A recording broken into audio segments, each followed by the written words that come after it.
Hey everyone, my name is Deepshika Goswami. Welcome back to the YouTube channel of Textbook Super Coaching. आप लोगों के लिए एक बहुत इंपॉर्टेंट इन्फॉर्मेशन मैं इस वीडियो में शेयर करने वाली हूँ। बेसिकली आप सबको पता है आपका जो मतलब जो आपके मार्क्स है, बेसिकली जो आपका स्कोर कार्ड है वो आउट हो चुका है, वो रिलीज़ हो चुका है। और स्कोर कार्ड में आपको जो मिलता है वो होती है परसेंटाइल, और ये परसेंटाइल आपको नॉर्मलाइजेशन के बाद में मिल रही होती है। लेकिन इस परसेंटाइल को देखकर आप बहुत ज़्यादा एक क्लैरिटी नहीं मिल पाती आपको एट टाइम्स कि आपका सिलेक्शन होगा या नहीं होगा, because percentile is not percentage. Percentile is एक फॉर्मूला बनाया है सीएसआईआर ने या एनटीए ने, और उसके बेसिस पर वो आपको परसेंटाइल देते हैं। लेकिन परसेंटाइल के बेसिस पर you can calculate your rank, एक अप्रॉक्सीमेट रैंक आपका कितना आने वाला है वो आप ज़रूर कैलकुलेट कर सकते हो इसके बेसिस पर। तो वही मैं आज आपको इस वीडियो में सिखाने वाली हूँ। Let's begin. देखिए, सबसे पहले अगर मैं स्कोर कार्ड में बात करूँ तो यहाँ पर परसेंटाइल स्कोर जो है वो नॉर्मलाइज, जैसे कि मैंने बताया, नॉर्मलाइजेशन के बाद का स्कोर है। ठीक है, अक्रॉस मल्टी सेशन पेपर्स, क्योंकि आपके 2 शिफ्ट में पेपर होते हैं, अकॉर्डिंगली आपको यहाँ पर परसेंटाइल स्कोर दिया जाता है। परसेंटाइल स्कोर एग्जैक्टली क्या बताता है कि कितने परसेंटेज बच्चे जो हैं उन्होंने आपके बराबर या आपसे कम मार्क्स जो है वो स्कोर किए हैं, that particular candidate in that session. The percentile score of a candidate have been called, अब इसका फॉर्मूला क्या है, 100 इंटू नंबर ऑफ कैंडिडेट्स जो कि अपीयर किए हैं उस सेशन में विद रॉ स्कोर जो आपके बराबर या आपसे कम है, divided by total number of candidate जो उस सेशन में अपीयर किए हैं। अब अगर मैं इस बार के एग्जामिनेशन के बारे में बात करूं, let me just show you this. मैं आपको एक बार दिखा देती हूँ ये चीज़ यहाँ पर।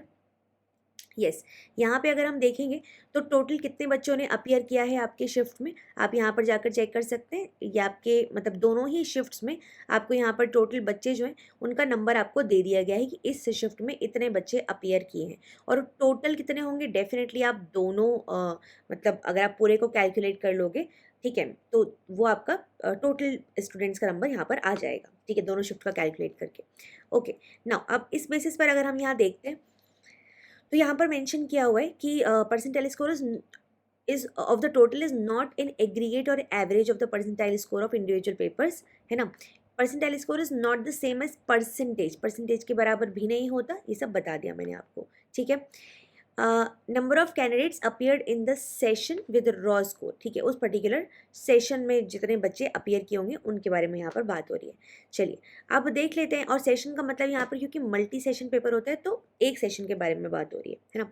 अब फॉर एग्जाम्पल आप कैसे कैलकुलेट करेंगे, मान लीजिए परसेंटाइल स्कोर मैंने जैसे कि बताया, number of candidates score based, ठीक है, मतलब स्कोर के बेसिस पे कितने बच्चे आपके बराबर या आपसे पीछे, into 100 divided by total number of candidates in your stream या आपके सेशन में। जैसे फॉर एग्जांपल यहाँ पर हमें क्लियरली मेंशन किया गया है लाइफ साइंसेज में अलग अलग सेशन नहीं दिए, इतने बच्चे अपीयर किए थे। मैं आपको प्रीवियस रिजल्ट के बारे में बता रही हूँ, तो उसके बेसिस पे आप इस बार का भी कैलकुलेट कर सकते हो। तो लाइफ साइंसेज में जैसे आपको प्रीवियस उसमें कितने बच्चे अपीयर किए थे वो नंबर दे दिया है 78 के आसपास, इस बार कुछ 75-76 के आसपास है। ठीक है, अब इसके बेसिस पर आप यहाँ देख सकते हो कि number of candidates score based आप कैलकुलेट कर सकते हो, क्योंकि आपको आपका परसेंटाइल तो पता ही है। देखो इस फॉर्मूला में आपको आपका परसेंटाइल पता है, ठीक है, कितने बच्चे टोटल हैं वो पता है, ये नंबर आपको निकालना है।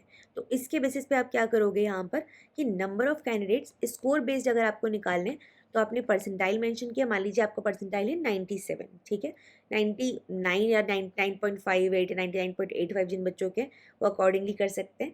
तो बाकी यहाँ पर मान लीजिए आपका स्कोर है इतना, इनटू क्या करेंगे आप कि टोटल कितने बच्चे थे उसमें मल्टीप्लाई किया, डिवाइडेड बाय 100, आपको नंबर ऑफ कैंडिडेट जिनका स्कोर आपके बराबर या आपसे कम है वो यहाँ पर मिल जाएगा। ठीक है, अब इसके बाद में आप क्या करेंगे, अपना रैंक कैसे कैलकुलेट करेंगे, टोटल जितने बच्चे थे उनमें से ये बच्चे जिनका मार्क्स आपके बराबर या आपसे कम है उसको आप माइनस कर देंगे, आपको एक अप्रॉक्सीमेट फिगर यहाँ पर मिल जाएगा। ओके, मान लीजिए ये फिगर आता है कुछ 2500 के आसपास या 1000 के आसपास या 2000 के आसपास, दैट वेज आप अपना यहाँ पर नंबर निकाल सकते हो। ठीक है, तो अब यहाँ पे आपको आपका रैंक पता चल जा रहा है, लेकिन इस रैंक के बेसिस पे आपका सिलेक्शन होगा या नहीं वो हम समझाते हैं अभी आपको।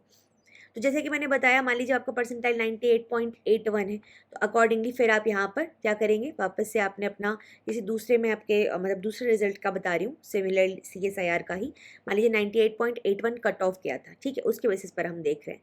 तो कट ऑफ किया था हमने, ये कट ऑफ वाला नंबर यहाँ पर मेंशन कर दिया। ठीक है, अब ये ये कब का एग्ज़ाम का आपका कट ऑफ है, आपका जून 2022 के एग्ज़ाम का कट ऑफ है, ठीक है।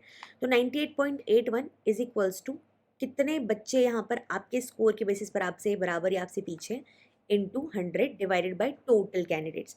तो नंबर ऑफ कैंडिडेट जिसका स्कोर आपके बराबर या आपसे पीछे है उनका नंबर यहाँ पर आपको मिल जा रहा है। उसके बाद में आप यहाँ पर रैंक कैसे कैलकुलेट करोगे, टोटल में से इस नंबर को माइनस करके, लगभग आपका रैंक इसके आसपास आ जा रहा है। मतलब 996 रैंक पर जून 22 एग्जामिनेशन में सिलेक्शन हो गया था इस रैंक पे। अब देखिए होता क्या है, बोलोगे मैम जेआरएफ का नंबर थोड़ा ज़्यादा होता है, मतलब 3-4 हज़ार के आसपास बच्चे सिलेक्ट हो रहे होते हैं, लेकिन यहाँ पे अगर आप देखोगे तो क्योंकि जब हम लास्ट में जाते हैं रैंक्स में या मार्क्स में, तो एक एक सेम मार्क पे, एक एक सेम पॉइंट पे बहुत बहुत सारे बच्चे बैठे हुए होते हैं। सो दैट वाइज हम ये नहीं बोल सकते कि 4000 तक आपका रैंक आएगा तो 4000 तक आपका सिलेक्शन होगा, नहीं। यहाँ पे मैक्सिमम आप 1000 तक मान के चलो, तो एक रफ फिगर में अगर आपको दूंगी तो दैट वुड बी लगभग 1000 के आसपास, उससे ज़्यादा तो बिल्कुल भी नहीं। अगर आपका रैंक 800 के अंदर अंदर आ रहा है, ये जो रैंक है ये 800 के अंदर आ रहा है, आप बिल्कुल सेफ हैं फॉर जेआरएफ, ठीक है। और उसके आगे आ रहा है तो एलएस के लिए आप सोच सकते हैं, एंड अकॉर्डिंगली फिर जैसे जैसे आपके मार्क्स हैं वैसे वैसे आप डिसाइड कर सकते हो। So this is how you need to calculate your rank and आप पता कर सकते हैं अपना रैंक और आपका सिलेक्शन होगा या नहीं। अपार्ट फ्रॉम दैट येस, अब क्योंकि आपका स्कोर कार्ड आ चुका है, आपको क्लियरली पता है आपका सिलेक्शन हो रहा है या नहीं हो रहा है, तो 2-3 चीज़ें आपको ज़रूर से कर लेनी है, जिसमें सबसे पहली चीज़ क्या है कि अगर आपने हमें अभी तक हमारे साथ नहीं आप प्लेटफॉर्म पे जुड़े हैं, तो मेक श्योर कीजिए कि टाइमली मैनर में इस प्लेटफॉर्म पे आप लोग जुड़ जाइए। इस प्लेटफॉर्म पे अभी हम स्टार्ट कर चुके हैं 10th ऑफ जैन से अचीवर्स बैच, जिस बैच में हम आपको कम्प्लीटली लाइव मैनर में पूरा का पूरा कोर्स पढ़ा रहे हैं। PDF notes, mock test, recorded videos, exam analysis सब कुछ आपको मिल रहा होता है। कोड आपको यूज़ करना है दीपशिखा फॉर मैक्सिमम डिस्काउंट, ठीक है। जितना जल्दी ज्वाइन करेंगे उतना बेनिफिट है, क्योंकि अल्टीमेटली ज्वाइन करना है तो लेट ज्वाइन करने का कोई सेंस, मतलब कोई सेंस नहीं बनता। पैसे आपको उतने ही पे करने होते हैं लगभग, ठीक है। और उतने ही टाइम में आप लाइव क्लासेस जब पढ़ रहे होते हो तो बहुत कुछ सीख रहे होते हो टाइमली मैनर में। सिमिलरली टेलीग्राम ग्रुप ज़रूर ज्वाइन करना है, बिकॉज यहाँ पे सारी अपडेट्स मिल रही होती है, मॉक टेस्ट वगैरह सब कुछ यहाँ पे शेयर किया जा रहा होता है आपके साथ में, और कई हज़ार बच्चे आप जैसे ऑलरेडी प्रेजेंट है वहाँ पर। तो मेक श्योर इसे ज़रूर से ज्वाइन कर लीजिए जल्दी से जल्दी। इसके अलावा फ्री क्लासेस के 2 टाइमिंग्स होते हैं, यूट्यूब पर 8:30 बजे रोज़, और मास्टर क्लासेस होती हैं 1 बजे। दोनों क्लासेस में मेक श्योर आप प्रेजेंट हैं। जैसे कि मैंने बताया, अचीवर्स बैच फाउंडेशन बैच चल ही रहा है हम लोगों का, उसमें आप लोग ज्वाइन कर सकते हैं। कोई भी डाउट है, कुछ भी मैसेज करना है, कुछ भी क्वेश्चन पूछना है, तो what you can do is आप मुझे मैसेज कर सकते हैं @दीपशिखा गोस्वामी ऑफिशियल पे। अपना रैंक के बारे में जानना है, अपने रिजल्ट के बारे में जानना है, आगे क्या करना चाहोगे, आगे कैसे प्रोसीड करना है करियर में, उसके बारे में जाने कुछ भी, तो यहाँ पे मुझे मैसेज करो दीपशिखा गोस्वामी ऑफिशियल टेलीग्राम पर। I will respond. So this is all, thank you so much for watching, take care. Make sure आपने इस चैनल को सब्सक्राइब कर लिया है एंड लाइक कर दिया वीडियो को। बाय।